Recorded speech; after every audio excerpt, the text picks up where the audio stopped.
Ceci n'a rien à faire avec l'islam. Et on se bat et on fait l'escalation. Et de deux côtés, on commet des crimes qui sont extraordinaires dans leur... Mais ce qui me choque, c'est de voir que les mêmes méthodes de torture que les Français ont exercées sur les gens de l'FLN sont maintenant exercées par ce gouvernement algérien sur les musulmans. De tomber dans les mains de ces bourreaux est pire que d'être mort.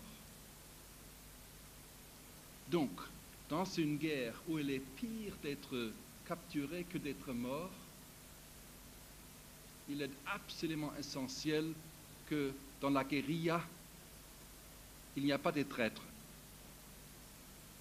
Parce que si vous faites une faute, vous êtes foutu. Ceci explique la brutalité. Quand j'étais en Algérie, pendant la guerre d'Algérie, j'ai vu des villages où l'armée française, avec napalm, avait tué tout le monde. Et il n'y avait que des femmes et des enfants. Avec la même stratégie. La même stratégie. Maintenant, aujourd'hui, il est impossible de dire qui fait quoi. Parce que le fils n'est plus en contrôle, le GIA, ou GIA, a été subversé par les forces de l'État. Deux choses semblent être claires, que cet attentat à l'aéroport avait été organisé par le gouvernement même, et aussi que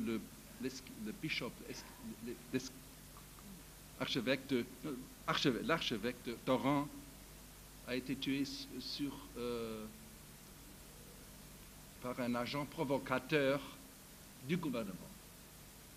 Comme en Israël, il semble être une chance de réconciliation, il y a des forces de chaque côté qui veulent détruire cette chance par commettre des crimes. Une chose devrait poser une question à tout le monde.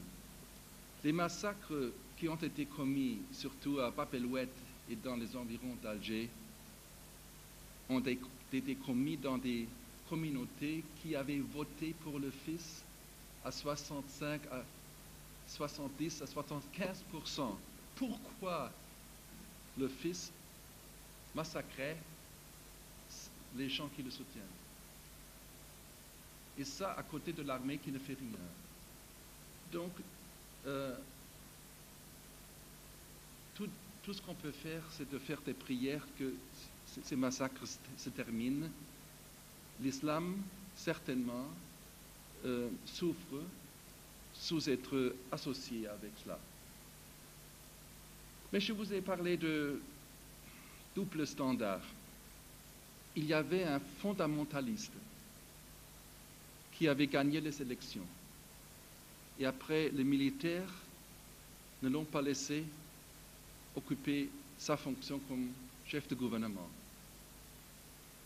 À ce moment-là, les Nations Unies sont venues et c'était l'armée américaine qui a voyé assez que ce monsieur-là, ce fondamentaliste chrétien du nom Aristide, pourrait régner à Haïti. La même chose s'avait fait en Algérie. Personne n'est intervenu et les gens à Paris ont applaudi sur la table. Les conséquences de cela sont tragiques parce que nous tous devons souhaiter que le monde entier devienne démocrate, que les droits de l'homme seront honorés. Mais ce qui s'est passé en Bosnie et l'attitude occidentale envers ce qui se fait en Algérie ont produit des milliers, des millions de cyniques dans le monde musulman qui, avec un sardonisme triste, vous disent, quand vous parlez de démocratie et droits de l'homme, est-ce que ces trois ont des cheveux blonds et des yeux bleus?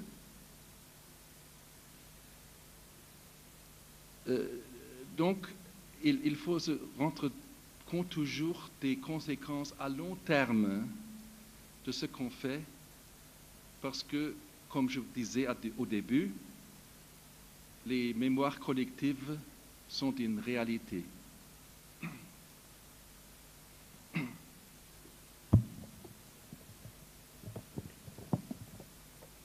Vous avez parlé tout à l'heure de l'islam comme possible alternative au capitalisme, enfin au système qui existe actuellement.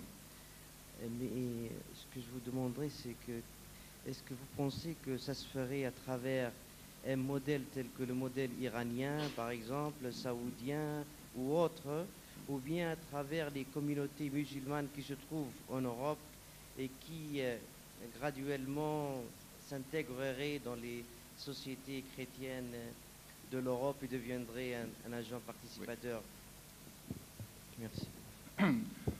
En effet, je ne peux pas propager l'islam en Europe en disant que l'Arabie saoudite est notre modèle, ou l'Iran. Mais je dis que la Malaisie est notre modèle, parce que c'est là un État qui exerce le pluralisme modèle entre trois ethnies, trois religions, trois langues, et ça marche.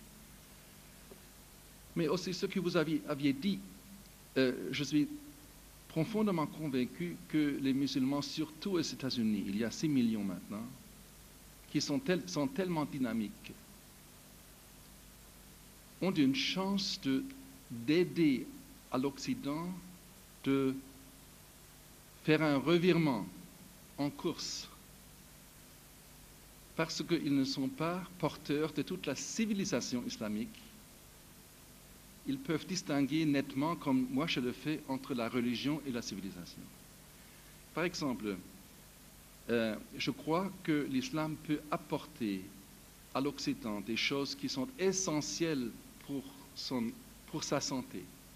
C'est d'abord la sobriété structurelle.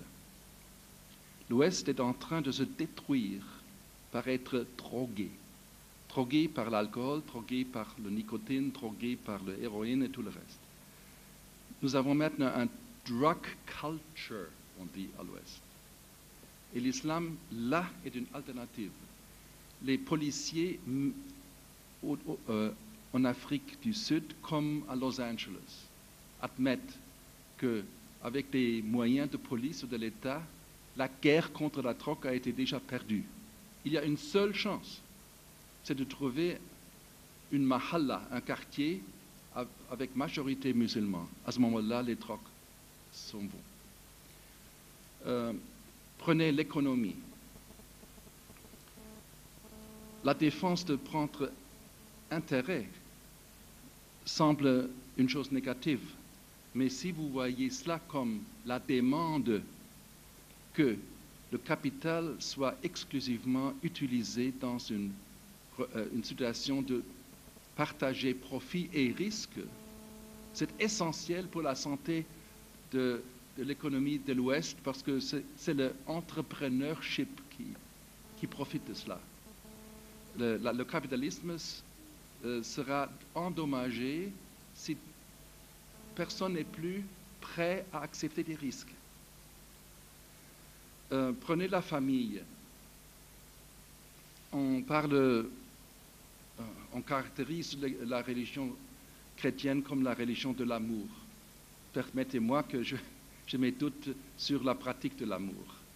En effet, en l'Ouest, on ressentit ce qu'on appelle une cooling de la société, un